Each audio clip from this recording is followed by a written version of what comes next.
Hi guys, good evening. Crypto ইনভেস্টাররা বর্তমান সময়ে নতুন চ্যালেঞ্জের মুখোমুখি। যদি কোনো কারণবশত ভারত এবং পাকিস্তানের মধ্যে যুদ্ধ শুরু হয় তাহলে কিন্তু এর প্রভাবটা আমরা মার্কেটে দেখতে পাবো। আপনারা যদি একটু ইতিহাসটা ভালো করে দেখেন, লেবানন এবং হামাসের মধ্যে যে সময় যুদ্ধ শুরু হয়েছিল তার প্রভাব কিন্তু আমরা মার্কেটে দেখতে পেয়েছি, টোটাল গ্লোবাল মার্কেটে। রাশিয়া এবং ইউক্রেনের মধ্যে যে সময় যুদ্ধ শুরু হয়েছিল তার প্রভাবটা কিন্তু আমরা টোটাল গ্লোবাল মার্কেটে দেখতে পেয়েছিলাম। আজ থেকে কিছুদিন আগে ট্যারিফ ওয়ারের কারণে গ্লোবাল মার্কেটে যে ধসটা নেমেছিল সেটাও আমরা চোখে দেখেছি। সেই সময় বিটকয়েনের প্রাইস চলছিল নিয়ার অ্যাবাউট $1,09,000 আশেপাশে। সেই সময় আমরা টেকনিক্যাল অ্যানালাইসিস করেছিলাম, প্রত্যেকটা সাপোর্ট জোন আমি আপনাদের হাইলাইট করেছিলাম, যেটা সাধারণত প্রাইস প্রেডিকশনে উঠে আসছিল। একটা রেজিস্ট্যান্স হাইলাইট করেছিলাম সেই সময় দাঁড়িয়ে $1,06,000 আশেপাশে বিটকয়েনের, রাইট? আপনারাও সুন্দর করে অ্যানালাইসিস করছিলেন, অনেকেই তো সাধারণত এইভাবে ফিডব্যাক দিচ্ছিল। সেই সময় দাঁড়িয়ে আমরা $1,06,000 আশেপাশে বিটকয়েনের প্রাইস সাধারণত রিজেকশন পাওয়ার পরে কন্টিনিউ বিটকয়েনের ক্ষেত্রে ডাউনফল হতে হতে নিয়ার অ্যাবাউট $75,000 আশেপাশে বিটকয়েনের প্রাইসকে আমরা দেখেছি। কিন্তু আমরা যে সাপোর্টগুলো হাইলাইট করেছিলাম আশা করি আপনাদের মনে আছে, পুরোনো ভিডিওগুলো রয়েছে, আপনারা একটু দেখে নিতে পারেন। তো যাই হোক, তবু আমি আপনাদের একটু মনে করিয়ে দেবো, যারা রেগুলার বেসে গ্রো ক্রিপ্টো চ্যানেলের ভিডিও দেখেন তারা তো আশা করি জানেনই। $96,300, $84,000 অ্যান্ড $78,721, যেটা সাধারণত আমাদের একটা স্ট্রং সাপোর্ট ছিল, আশা করি আপনাদের মনে আছে। কিন্তু বিটকয়েন $78,721 নিচেও বিটকয়েন এসছে, যেটাকে আমরা বলছিলাম ম্যানুপুলেশন। বিটকয়েন $1,06,000 উপরে গেছে, $1,09,000, সেটাও ছিল বিটকয়েনের ক্ষেত্রে ম্যানুপুলেশন। আজকে চার্টে আমি আপনাদের সুন্দর করে কিছু জিনিস হাইলাইট করব। অতীতটা তো দেখবই, কিন্তু বর্তমান সময়ে মার্কেটের কন্ডিশনটাকে নিয়ে একটু ভালো করে আমরা সুন্দর করে অ্যানালাইসিস করব। সমস্ত টাইম ফ্রেমগুলোতে মোটামুটি মার্কেটটাকে একটু দেখার এবং বোঝার চেষ্টা করব। কিন্তু একটা কথা মাথায় রাখতে হবে, বর্তমান সময় মার্কেটে এই যে প্যানিক ক্রিয়েট করে রেখেছে, যে এখান থেকে কি ডাউনফল হবে, অল্ট কয়েন মিম কয়েনগুলো যদি ভালো করে দেখেন একেবারেই ডাউনফলে রয়েছে, তাহলে এখন বর্তমান সময় কিন্তু ইনভেস্টারদের মধ্যে একটা বড় চ্যালেঞ্জ রয়েছে যে আগামী দিনে কি হতে চলেছে। যারা ইনভেস্টাররা রয়েছে তারা কিন্তু হোল্ড করছে। হ্যাঁ, মার্কেট কিছুদিন ধরে আমি আপনাদের বলছিলাম যে পজিশনে রয়েছে, মার্কেট কিন্তু একটু সময় নিতে পারে, রাইট? তো যেটা আমি বুঝি আমি আপনাদের প্রতিনিয়ত অন্তত শেয়ার করে এসেছি। যাই হোক, যারা grow crypto channel as a first time video দেখছেন, যদি মনে হয় এই চ্যানেলটি আপনার আগামী দিনে ক্রিপ্টো মার্কেট সাইকোলজি পাশাপাশি টেকনিক্যাল অ্যানালাইসিসের সাহায্যে আসতে পারে, তো সাবস্ক্রাইব করতে ভুলবেন না। আর এখনও পর্যন্ত যারা গ্রো ক্রিপ্টো টেলিগ্রাম, টুইটার বা হোয়াটসঅ্যাপ চ্যানেলে জয়েন করেনি, আমি ডেসক্রিপশনে এবং কমেন্ট সেকশনে লিঙ্ক দিয়ে দেবো, আপনারা চাইলে জয়েন করতে পারেন। যাই হোক, আজকের ভিডিওতে আমরা বিটকয়েনকে নিয়ে একটু ভালো করে দেখব সমস্ত টাইম ফ্রেমগুলোতে, বিশেষ করে ছোটো টাইম ফ্রেম, বড় টাইম ফ্রেমে। কারণ বিটকয়েন যে পজিশনটাতে বিলং করছে, আমি আপনাদের বহুদিন আগে বলছিলাম ট্রেডিং ভিউতে সাধারণত যে সাপোর্ট রেজিস্ট্যান্সগুলো উঠে এসেছিলো আরএসআইয়ের মাধ্যমে, মোটামুটি আমরা যেটা চার্টকে প্রেডিকশান করছিলাম সেই অনুযায়ী সাধারণত এটা উঠে আসছিল $96,300 বিটকয়েনের ক্ষেত্রে একটা রেজিস্ট্যান্স রয়েছে। এবার আমাদের দেখতে হবে যে বিটকয়েন এই $96,300 কি আদৌ ব্রেকআউট দিচ্ছে। যদিও ব্রেকআউট হয় তাহলে এটা কি ট্রু না ফলস, না এখান থেকে রিজেকশন আসতে চলেছে। যদি রিজেকশন আসে, কোথায় কোথায় সাপোর্ট রয়েছে, যদি বিটকয়েন একটা সাপোর্ট রয়েছে সেটাকে যদি টাচ করে বা লিকুইডিটি নেয়, তাহলে বিটকয়েনের ক্ষেত্রে আরও আমরা ডাউনফল দেখতে পারি। অ্যাকচুয়ালি চার্টে কি উঠে আসছে আজকের ভিডিওতে আমরা একটু ডিটেলসে দেখব। যাই হোক, চলুন আমরা একটু দেখি বর্তমান সময় মার্কেটের কন্ডিশন কী রয়েছে, নেগেটিভ পজিটিভ, মোটামুটি আজকের ভিডিওতে আমরা ডিটেলসে আলোচনা করব। তো চলুন আমরা একটু দেখি। সবার আগে ট্রেডিং ভিউয়ের মাধ্যমে আমরা বিটকয়েনের চার্টটাকে একটু ভালো করে দেখে নেব। আপনারা চার্টের মধ্যে কিছু সাপোর্ট এবং রেজিস্ট্যান্স ড্রয়িং করা রয়েছে, দেখতে পাচ্ছেন। এই সাপোর্ট রেজিস্ট্যান্স আজ থেকে মোটামুটি দীর্ঘদিন আগে আমরা ড্রয়িং করে রেখেছি। যদি ভালো করে দেখেন, এই যে $78,721, যেটা ছিল আমাদের একটা লাস্ট সাপোর্ট জোন বিটকয়েনের ক্ষেত্রে, রাইট? আজ থেকে কিছুদিন আগে আমি বলছিলাম যে $78,721 নিচে আমার ক্ষেত্রে কিন্তু আর কোনো সাপোর্ট দেখতে পাচ্ছি না। তো মোটামুটি সেখান থেকে মার্কেটে একটা ভালো লেভেলের রিকভারি আমরা দেখতে পেয়েছি। যদি আপনারা ভালো করে দেখেন, কিছুদিন আগে অনেকেই সাধারণত এই ধরনের ভিডিও দিচ্ছিল, আমি দেখছিলাম এভাবে একটা ট্রেন লাইন ড্রয়িং করে নিয়েছে যে বিটকয়েনের ক্ষেত্রে নিয়ার অ্যাবাউট $70,000 আশেপাশে আসতে পারে, এটা একটা ট্রেন লাইন, এটাকে একবার সাপোর্ট নেওয়া উচিত, এইভাবেই সাধারণত ভিডিও দিচ্ছিল। আপনারা আশা করি জানেন অনেকে সাধারণত এইভাবেই চার্টকে ড্রয়িং করছিল, কিন্তু আমরা সেই সময় দাঁড়িয়ে একটা সাপোর্ট কিন্তু সুন্দরভাবে হাইলাইট করেছিলাম $78,721। তার নিচে হয়তো কিছু সময়ের জন্য সামান্য পরিমাণে এসছে, কিন্তু সেখান থেকে বাইং প্রেশারের মাধ্যমে বায়ার কিন্তু মার্কেটকে তুলে দিয়েছে। যদি বর্তমান সময় আপনারা ভালো করে দেখেন, $96,300 আশেপাশে থেকে বিটকয়েন যেন রিজেকশন আসছে। বিটকয়েনের ক্ষেত্রে $96,300 একটা সময় কি ছিল, সাপোর্ট।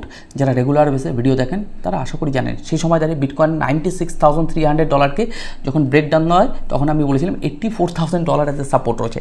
যাক, বর্তমান সময় যদি ভালো করে আমরা দেখি যে বিটকয়েনের ক্ষেত্রে $96,300 যে রেজিস্ট্যান্স রয়েছে এখান থেকে যেন রিজেকশন আসছে, কিন্তু আমরা এটুকু বলতে পারি যতক্ষণ পর্যন্ত $96,300 রেজিস্ট্যান্সকে ফুল ভলিউম এবং প্রাইজের সাথে ব্রেকআউট না দিচ্ছে ততক্ষণ পর্যন্ত আমরা বিটকয়েনকে সাধারণত যে নেক্সট রেজিস্ট্যান্স আমরা দেখতে পাচ্ছি ট্রেডিং ভিউয়ের মাধ্যমে মোটামুটি $106,000 আশেপাশে, ততক্ষণ পর্যন্ত আমরা দেখতে পাবো না যে $106,000 পৌঁছচ্ছে।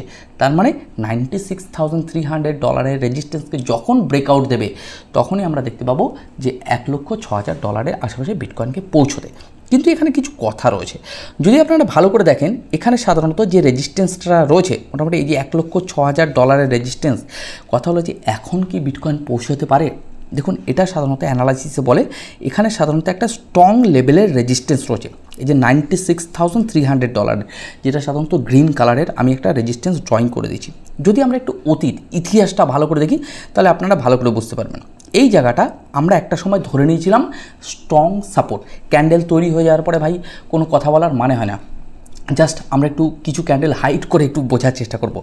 যখনই সাধারণত ব্রেক ডাউন দিয়েছে আমরা দেখছিলাম যে বিটকয়েন $84,000 একটা সাপোর্ট রয়েছে, ওখানেও সাধারণত বিটকয়েন হোল্ড করেছিল। যখনই বিটকয়েন ব্রেকডাউন দিল $84,000 আশেপাশে যে সাপোর্টটা ছিল তখনই আমরা দেখলাম বিটকয়েনের ক্ষেত্রে $78,700 আশেপাশে একটা সাপোর্ট রয়েছে, কিন্তু কিছু সময়ের জন্য একটু নিচে এসছে, যেটাকে আমরা ম্যানুপুলেশন বলি, কিন্তু তারপরে বিটকয়েন কিন্তু তুলে দিয়েছিল। আগে আমরা একটু অতীতটা দেখিনি মার্কেটের, রাইট, চার্টে। তাহলে যারা রেগুলার বেসে ভিডিও দেখেন গ্রো ক্রিপ্টো চ্যানেলের, আশা করি মার্কেটের ওভারঅল চার্টটা সম্পর্কে কোথায় সাপোর্ট কোথায় রেজিস্ট্যান্স মোটামুটি আপনারা বিভিন্ন সাপোর্ট রেজিস্ট্যান্স এবং মোটামুটি RSI দ্বারা মার্কেটকে কিন্তু প্রেডিক্ট করতে পারে। তো যাই হোক, মোটামুটি আমি যতটুকু বুঝি ততটুকু আপনাদেরকে শেয়ার করি। তাহলে ওভারঅল যদি ভালো করে দেখা যায় যে বিটকয়েনের ক্ষেত্রে এই জোনটা ভালো করে দেখবেন যে বিটকয়েন যখন $78,721 নিচে আসে, সামান্য পরিমাণে নিচে এসেছিলো, যেটাকে আমরা বলি অ্যাজ এ ম্যানুপুলেশন এরিয়া। এই জোনটা মোটামুটি 78,000 নিচে, রাইট। এবার যদি আমরা উপরে যাই $106,000 উপরেও গিয়েছিল, কিন্তু এখানে একটা জিনিস আমি আপনাদের দেখাবো, $84,000 যখনই সাধারণত রেজিস্ট্যান্স এরিয়া ছিল ওখানেও মোটামুটি মার্কেট কিন্তু একটা সপ্তাহ হোল্ড করে গিয়েছিল, ওটাকে ব্রেকআউট দিল। ব্রেকআউট দেওয়ার পরে বিটকয়েন বর্তমান সময় $96,300 রেজিস্ট্যান্সের কাছে কিন্তু ঘোরাফেরা করছে। তাহলে যে পজিশানটাতে বিটকয়েনের প্রাইস বিলং করছে এটা সাধারণত বড় বড় ইনভেস্টার, বিশেষ করে যারা ক্রিপ্টো ইনভেস্টাররা রয়েছে তারা কিন্তু একটা চ্যালেঞ্জের মুখোমুখি রয়েছে, কারণ তারা কনফিউজ এবং সাধারণত বহু মানুষ কনফিউজ যে আগামী দিনে এখান থেকে কি হতে চলেছে। তাহলে এখানে চার্টের উপর আমাদের শুধুমাত্র নজর রাখতে হবে যে বিটকয়েন $96,300কে ব্রেক আউট দিলে তাহলে আমরা দেখতে পারবো $106,000 যে রেজিস্ট্যান্স রয়েছে ওখানে একটা সম্ভাবনা রয়েছে যে মার্কেট পৌঁছানো তার প্রাইস। তাহলে কিন্তু একটা কথা মাথায় রাখতে হবে, যে পজিশানটাতে বিলং করছে বিটকয়েন যদি কোনো কারণবশত রিজেকশন পায় তাহলে কিন্তু বিটকয়েনের ক্ষেত্রে আবার সেই $87,000। যদি আমরা RSI এর মাধ্যমে মোটামুটি প্রাইসকে একটু ভালো করে দেখি, RSIকে যদি ভালো করে দেখেন মোটামুটি 70-র কাছাকাছি RSI টাচ করে মার্কেটে কিন্তু RSI এর ক্ষেত্রে এখন বর্তমান সময় একটু ডাউনফল হচ্ছে। বর্তমান সময় RSI চলছে নিয়ার অ্যাবাউট 60.29-এর কাছাকাছি, রাইট। এটা RSI 1 ডে টাইম ফ্রেমে। আপনারা সাধারণত একটু দেখে নিতে পারেন RSI দ্বারা মার্কেটে বিটকয়েনের প্রাইস সাধারণত কোন জায়গাটাতে বিলং করছে। শুধু তাই না, 1 ডে টাইম ফ্রেমে যদি আমরা একটু ভালো করে দেখি RSI এর সাথে যদি মোটামুটি প্রাইজের মোটামুটি ক্যান্ডেলগুলো যদি একটু কোরিলেট করা যায় তাহলে একটা জিনিস ভালো করে বুঝতে পারবেন, কিছুদিন ধরে আজ থেকে প্রায় মোটামুটি 9-10 দিন ধরে বিটকয়েনের প্রাইস কিন্তু টোটালি সাইড বেস। আমি টেলিগ্রামে কিন্তু প্রতিনিয়ত কিন্তু আপনাদের আপডেট দিয়ে গেছি। যদি ভালো করে দেখেন আজকে সকালবেলাও একটা বিটকয়েনের চার্ট শেয়ার করেছিলাম, 100 মুভিং অ্যাভারেজের নিচে বিটকয়েন কিন্তু তার প্রাইস বিলং করছে। যদি আপনারা ভালো করে দেখেন আমার টেলিগ্রামে যারা রয়েছেন মোটামুটি কম বেশি মার্কেটের যে গুরুত্বপূর্ণ আপডেটগুলো কিন্তু আমি আপনাদের শেয়ার করি, চার্ট থেকে শুরু করে এবং যে সমস্ত গুরুত্বপূর্ণ ফান্ডামেন্টাল নিউজ মার্কেটে এফেক্ট আনতে পারে সেই নিউজগুলোও কিন্তু আপনাদের শেয়ার করি। তো ওভারঅল যদি আমরা একটুখানি 4 ঘন্টার টাইম ফ্রেমে চলে আসি মার্কেটে, এই জায়গাটাতে আমরা কিছু জিনিস বুঝতে পারবো। একটু ছোটো টাইম ফ্রেম বড় টাইম ফ্রেমে মার্কেটকে বোঝার চেষ্টা করব।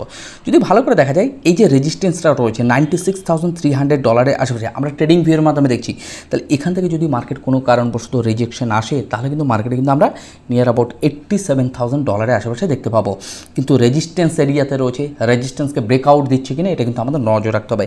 নিচে RSI রয়েছে, RSIকে যদি ভালো করে দেখেন 45.86 রয়েছে, মানে মার্কেট যদি বলা যায় এখন কিন্তু যে পজিশানে রয়েছে মার্কেটে তেমনভাবে ভলিউম নেই। আমি ভলিউম ইন্ডিকেটরটা আনিনি, তাহলে আপনাদের আরও বোঝাতে পারতাম, মানে আরও কিছু শেখাতে পারতাম। তো যাই হোক, তাহলে আমরা সাপোর্টটা কোথায় দেখতে পাচ্ছি, $87,000 আশেপাশে, দেন $84,000 আশেপাশে দুটো সাপোর্ট রয়েছে। তার ঊর্ধ্বে একটা রেজিস্ট্যান্স রয়েছে $96,300। আমি বলছিলাম এই জায়গাটাতে কিন্তু total market manipulation zone. Market কিন্তু এই জায়গাটাতে সময় নেবে, কনফিউজ করাবে, কখনো কখনো প্যানিক ক্রিয়েট করবে, কখনো কখনো মার্কেট এক্সট্রিম গ্রিড লেভেলে চলে যাবে। এই জায়গাটাতেও দেখতে পারবেন যে মার্কেট যেন চলে গেল। তা মার্কেটে কিন্তু সময় নিতে হবে। মার্কেটে স্মার্ট মানি কিন্তু আমরা বিটকয়েনের ক্ষেত্রে দেখতে পেয়েছি, কিছুদিন আগে বলছিলাম, কিন্তু মার্কেটে স্মার্ট মানি আসার পরে মার্কেট কিন্তু ম্যানিপুলেশন কিন্তু মার্কেট হয়। স্মার্ট মানির কনসেপ্ট যাদের রয়েছে তারা মোটামুটি আশা করি জানেন যে মার্কেট কীভাবে সাধারণত রান করে। কম বেশি মোটামুটি আমরা তো মোটামুটি একটু বুঝতে পারি না মার্কেটকে। তো যাই হোক, ওভারঅল যদি বলা যায় মার্কেট যে পজিশনটাতে রয়েছে বিটকয়েন $1,06,000, এখন আমাদের লক্ষ্য রাখতে হবে যে বিটকয়েন 4 ঘন্টার টাইম ফ্রেমে কখন সাধারণত এটাকে ব্রেকআউট দিচ্ছে, এবং সেটা ট্রু ব্রেকআউট হওয়া দরকার হচ্ছে, যাতে কোনো রকম কোনো যদি সেলার খুব স্ট্রং থাকে তাহলে কিন্তু খুব সমস্যা। যাই হোক, আমরা উইকলি টাইম ফ্রেমে চলে এসেছি। উইকলি টাইম ফ্রেমে একটা জিনিস আমি আপনাদের একটুখানি দেখানোর চেষ্টা করব। আমরা আরএসআইয়ের কনসেপ্টটা আশা করি জানি। মোটামুটি আমার প্লেলিস্টে কিছু ভিডিও রয়েছে, আপনারা দেখে নিতে পারেন। সেখানে আরএসআই নিয়ে আমরা ডিটেলস আলোচনা করেছি, কিছু গুরুত্বপূর্ণ তথ্য শেয়ার করেছি। আমি ডেসক্রিপশনে লিঙ্ক দিয়ে দেবো। মোটামুটি আপনার আরএসআই নিয়ে স্পেশালি আমি একটা ভিডিও তৈরি করেছিলাম। যদি উইকলি টাইম ফ্রেমে দেখা যায় মোটামুটি মার্কেট রেজিস্ট্যান্স এরিয়াতে রয়েছে। একটা জিনিস আমাদের মাথায় রাখতে হবে, নাম্বার 2 হচ্ছে এখানে প্রচুর পরিমাণে গ্যাপ রয়েছে। ওয়ান টাইপ অফ যদি বলা যায় সিএমই গ্যাপ রয়েছে, রাইট? এই ফাঁকাটা কিন্তু মার্কেট পূরণ করবে, এর জন্য সময় নেবে কিন্তু। মেবি এটা আমার মনে হয়, জানি না, আপনাদের হয়তো মোটামুটি অ্যানালাইসিস আলাদা হতেই পারে। কিন্তু আরএসআইকে যদি দেখি 50-50-র ঊর্ধ্বে রয়েছে, পজিটিভ রয়েছে। 50-র ঊর্ধ্বে থাকা মানে পজিটিভ। যদি আমরা মান্থলি টাইম ফ্রেমে দেখি আরএসআই কিন্তু যদি ভালো করে দেখেন, এই জায়গাটা ভালো করে দেখুন, 70-র নিচে রয়েছে। কিছুদিন আগে আমরা দেখেছি এই আরএসআইয়ের ক্ষেত্রে এই জায়গাটা আমি আপনাদের একটুখানি হাইলাইট করব, মোটামুটি জানুয়ারি মাস নাগাদ। সেই সময় আরএসআই 70-র উপরে চলে গেছে, মানে ওভার বট হয়ে গেছিলো মার্কেট। এখন যেহেতু ওভার বটে রয়েছে মান্থলি টাইম ফ্রেমে, তো এই জায়গায় কিন্তু মার্কেট আরও একটু সময় নেওয়ার দরকার। এটা সাধারণত মানে আরএসআই বা প্রাইসকে দিয়ে যদি আপনারা ভালো করে অ্যানালাইসিস করেন, তাহলে ওভারঅল এটুকু বলা যেতে পারে উইকলি টাইম ফ্রেমে মার্কেট কিন্তু এখন মানে মোটামুটি রেজিস্ট্যান্স এরিয়াতে রয়েছে। যতক্ষণ পর্যন্ত রেজিস্ট্যান্সকে ব্রেকআউট না দিচ্ছে ততক্ষণ পর্যন্ত মার্কেটে আপাতত কিছু দেখা যাবে না। 3 ঘন্টা টাইম ফ্রেমে যদি আমরা বিটকয়েনকে দেখি, মোটামুটি $94,506 আশেপাশে চলছে। এই জায়গাটাতে মোটামুটি আমি একটা সাপোর্ট জোন আমি আপনাদের একটু দেখিয়ে দেবো ছোটো টাইম ফ্রেমে। আর মার্কেটের রেজিস্ট্যান্স এরিয়া রয়েছে $96,300। এখন সাপোর্ট আর রেজিস্ট্যান্সের মধ্যে মার্কেট ছোট মানে ট্রেড বিলং করছে, কখনো 94,000, কখনো দেখা যাচ্ছে 96,300। তো এই সাপোর্ট আর রেজিস্ট্যান্সের উপর কিন্তু নজর রাখতে হবে, কোনটাকে ব্রেকআউট বা ব্রেকডাউন দিচ্ছে, রাইট? তো যাই হোক, মোটামুটি আজকের ভিডিওতে তেমন কিছু বলবো না, জাস্ট আপনারা আশা করি চার্টটাকে বুঝতে পেরেছেন, নেগেটিভ পজিটিভ কোথায় কী রয়েছে। তো চলুন মোটামুটি আজকে কিছু কথা বলে আজকের ভিডিওটি শেষ করবো। ওভারঅল বর্তমান সময় মার্কেটের যা সিচুয়েশন, টোটাল গ্লোবাল মার্কেটকে যদি আপনারা দেখেন, মানে মার্কেট এমন একটা জায়গায় বিলং করছে। টোটাল গ্লোবাল মার্কেটের কথা বলবো, যদি আপনারা একটু মোটামুটি ইন্ডিয়ান স্টক মার্কেট দেখেন বা বিভিন্ন দেশের স্টক মার্কেটগুলোকে দেখেন, সেই জায়গা থেকে কিন্তু টোটালি মার্কেট কিন্তু এখন একটা থমথমে জায়গায় রয়েছে। যে মার্কেটে বায়ার যারা রয়েছে টোটালি কনফিউজ, যারা ইনভেস্টাররা রয়েছে তারা কনফিউজ যে আগামী দিনে মার্কেট এখান থেকে কোন দিকে যেতে চলেছে, না সাপোর্ট না রেজিস্ট্যান্স, কোনটাকে ব্রেকআউট বা ব্রেকডাউন দিতে চলেছে। তাহলে প্রতি মুহূর্ত আমাদের কিন্তু চার্টের উপর নজর রাখতে হবে। আর সারাদিন 24 ঘন্টা নিউজের দিকে কান না দিয়ে এটুকু বলতে পারি, কিছু গুরুত্বপূর্ণ নিউজ যেগুলো সাধারণত মার্কেটে এফেক্ট আনতে পারে, সেই নিউজগুলোর উপর অন্তত নজর রাখতে হবে। তার সাথে চার্টের কোরিলেট করতে হবে, যে চার্ট কোন পজিশনে রয়েছে, নেগেটিভ পজিটিভগুলো চার্টে আপনাকে বুঝতে হবে যে কোনটা সাপোর্ট কোনটা রেজিস্ট্যান্স, মার্কেট কীভাবে এখানে ভলিটিলিটি হতে পারে, কোন জোনটা সাধারণত খুব ইম্পর্টেন্ট, কোথায় স্মার্ট মানি এসছে, স্মার্ট মানি এখানে আসার পরে মার্কেট কী ধরনের মুভমেন্ট হচ্ছে, এগুলো কিন্তু আমাদের প্রতি মুহূর্ত চার্টের উপর নজর রাখতে হবে। তো যাই হোক, প্রতিদিনের ন্যায় যেরকম আমি আপনাদের আপডেট দিই, আমি চেষ্টা করি আগামী দিনগুলোতে আপনাদের এভাবেই আপডেট দেবো। যারা রেগুলার বেসে গ্রো ক্রিপ্টো চ্যানেলের মোটামুটি ভিডিও দেখছেন, তারা মোটামুটি মার্কেট সম্পর্কে কম বেশি অনেক কিছু শিখতে পারছেন, এটুকু আমার মনে হয়। তো যাই হোক, মোটামুটি আপনাদের কি মতামত রয়েছে অবশ্যই কমেন্ট সেকশনে এসে কমেন্ট করবেন। আর যারা এখনও পর্যন্ত টেলিগ্রাম চ্যানেলে জয়েন করেনি, আমি ডেসক্রিপশনে এবং কমেন্ট সেকশনে লিঙ্ক দিয়ে দেবো, আপনারা চাইলে জয়েন করতে পারেন। তো চলুন আজকের ভিডিওটি মোটামুটি এখানেই শেষ করছি। আগামীকালকে নতুন কিছুর সাথে আপনাদের সাথে আবার দেখা হবে।